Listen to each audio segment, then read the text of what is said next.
안녕하세요. 김제서고등학교 고교학점 담당 박상주입니다. 저희가 이 고교학점제를 시행하게 된 계기는 위기의식에서부터 출발했습니다. 시내권에 있는 최소한 6학급, 8학급 이상 되는 학교에서 시행하는 고교학점제가 과연 저희처럼 한 학년당 한 개 반밖에 존재하지 않는 학교에서 어떻게 정착이 될까 생각을 했는데요. 저는 2025년에 전면적으로 고교학점제가 시행된다고 하면 먼저 한번 시행해 보는 것도 괜찮다는 것에서부터 출발을 했습니다.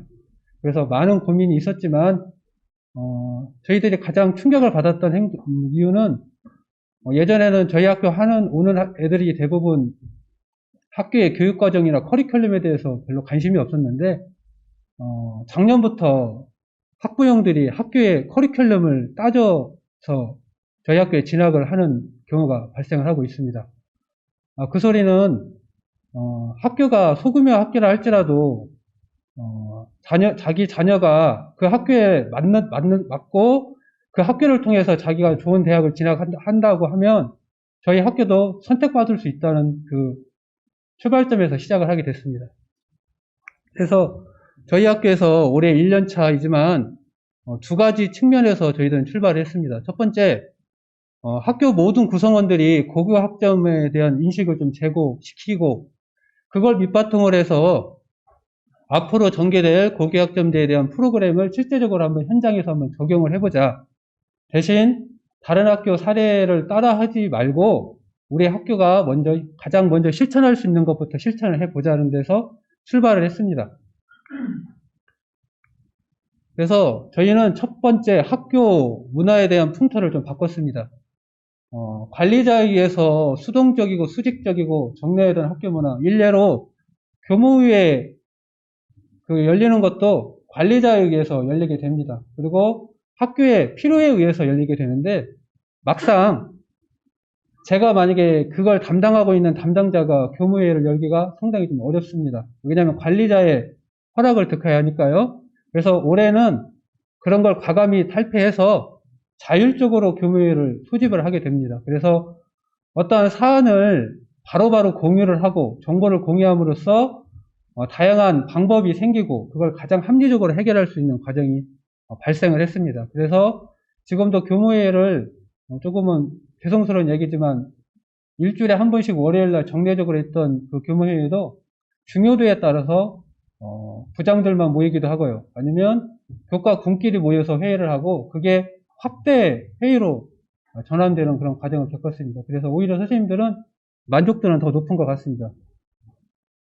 그리고 두 번째, 2015 교육과정과 그 고교 학점제에 대해서 학생과 학부모들이 잘 알고 있지 못하는 데서 출발했습니다. 그래서 2015 교육과정 안내 학생과 학부모한테 저희들이 자료를 제작해서 계속해서 안내를 하고 있고요. 그런 성과로 인해서 지금 신입생들도 저희 학교에 지금 문의가 많이 오고 있습니다. 그래서 아마 올해는 신입생 모집은 수월하게 될 것 같고요. 그 다음에 가장 큰 문제가 바로 이거였습니다. 선생님들이 고교 학점제하고 2015 교육 개정 과정에 잘 모르고 있고 대부분 선생님들이 지금 퇴임을 한 5년 정도 남겨신 분들의 대부분에서 그분들의 그 사고를 조금 깨우치는데 조금은 힘들어 했습니다. 나야 어차피 5년 지나면 어차피 끝날 건데 과연 고교학점제가 과연 뭐가 도움이 되겠냐. 그래서 선생님들한테 처음에 출발은 후배 교사들을 위해서 선생님 수고스럽지만 이 원격 수업이나 독서 토론에 잠깐만 참석해 하셔서 선생님의 노하우만 저희들한테 전수만 시켜주세요. 이렇게 부탁을 했습니다. 그래서 처음에 되게 문제가 많았던 온라인 원격 연수를 시작하게 됐습니다. 그런데 이제 차츰차츰 선생님들의 생각이 달라지기 시작하셨습니다.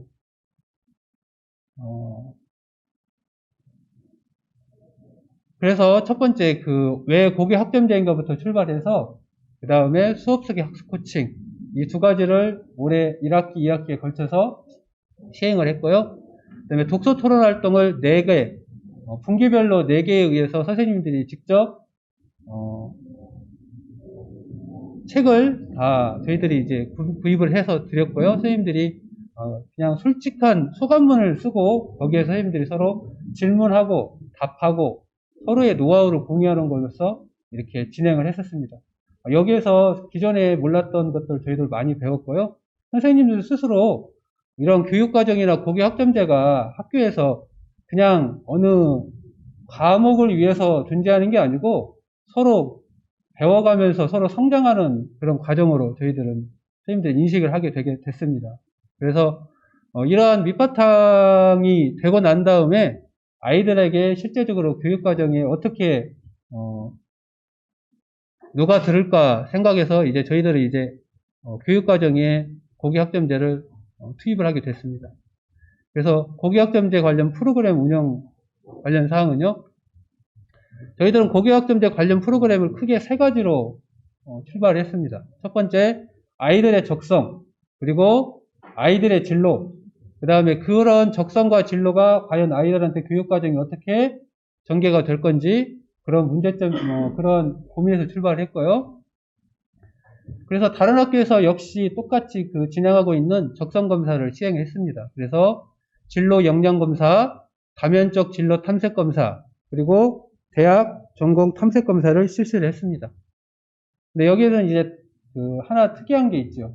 저희들은 이 검사만 하고 결과만 아이들한테 배부를 하는 게 아니고 각 검사가 끝난 다음에 외부 강사 2분을 모시고 모든 아이들한테 개별적으로 다 그 결과에 대한 해석 강사를 했습니다. 실제로 그걸 통해서 아이들이 자신의 진로에 대해서 다시 한번 생각해 보고 그걸 통해서 지금 3학년 같은 경우에는 원래는 1, 2학년이 시행을 했었는데 3학년도 요청이 있어서 3학년도 해줬는데 그걸로 인해서 자기가 대학교 전공 과목이 바뀌는 경우도 있었습니다. 그리고 이러한 적성을 통해서 외부 강사 3분을 통해서 진로 캠프를 또 진행을 했었고요. 여기에는 저희 선생님들도 많이 협조를 했습니다.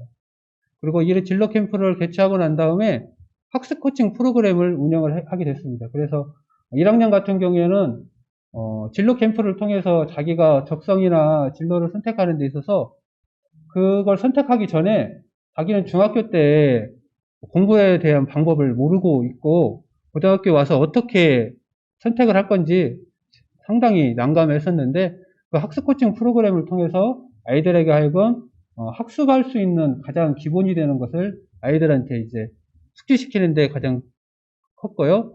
그 다음에 이게 직업체험 행사 같은 경우에는 코로나가 있기 전에는 8개 직업군으로 해서 시행을 했었는데 올해는 이 코로나로 인해서 직업체험 행사를 좀 축소해서 그래도 아이들에게는 다양한 직업군에 대해서 설명을 하려고 직업체험 행사를 실시를 했습니다. 그리고 이러한 적성과 진로를 바탕으로 해서 교육과정에 1학년에 건축기초 실습과 건축목공 시공을 교육과정 안에 이제 반영을 해서 지금 현재 운영을 하고 있습니다. 이 건축기초 실습과 건축목공 시공은 저희 학교에서 2018년부터 2020년까지 진로 집중 및 소수 선택 과목으로 보컬밴드, 건축목공, 피부미용, 바리스타 교과를 운영했었는데요. 그 중에 가장 아이들한테 호응이 많고 가장 도움을 많이 받았던 건축목공을 교과군으로 가지고 와서 실제로 운영을 하고 있습니다. 오히려 아이들은 국어나 영어, 수학 수업하는 것보다 외부에서 오시는 이 건축목공 선생님 오는 걸 더 좋아하고 있습니다. 실제로. 그리고 그 선생님을 통해서 학교에서 어떻게 보면 새로운 바람을 좀 불어넣는 것 같고요. 선생님들도 그 수업을 보면서 아니면 외부에서 이런 자극을 받으면서 자기 교과목도 조금씩 변해가는 걸 느껴지는 것 같고요. 그리고 또 저희 학교가 또 2019년부터 22년까지 과학체육융합교육 진로 중점 학교로도 선정이 돼가지고 고교학점제가 이렇게 어려운 것 같으면서도 어떻게 보면 지금 현재 저희 학교가 실시하고 있는 게 고교학점제 같습니다. 그래서 아마 저희들이 이렇게 교육과정 내에서 외부 강사를 포함한 선생님들이 이렇게 다양한 이 공동체가 형성된다면 선생님들 문화뿐만 아니라 학교의 문화, 그리고 가장 중요한 학교의 주인인 학생이 가장 즐거운 학교가 될 거라고 생각합니다. 그래서 저는 고교학점제는 무엇일까요? 라는 질문을 하게 돼요. 근데 저는 그렇게 생각합니다. 고교학점제 어떻게 실천할 것인가 책 중에 맨 마지막 부분에 이런 부분이 나옵니다. 모든 학생이 주인공이 되는 학교 교육의 시작이라고 생각합니다. 조그만 학교일지라도 고교학점제를 도입하셔서 아이들로 하여금 다양한 선택 과목을 안내하고 그걸로 통해서 아이들이 자신이 원하는 꿈을 키워나갈 수 있는 그런 교육과정, 그런 학교가 되었으면 좋겠습니다. 부족하지만 지금까지 들어주셔서 감사합니다.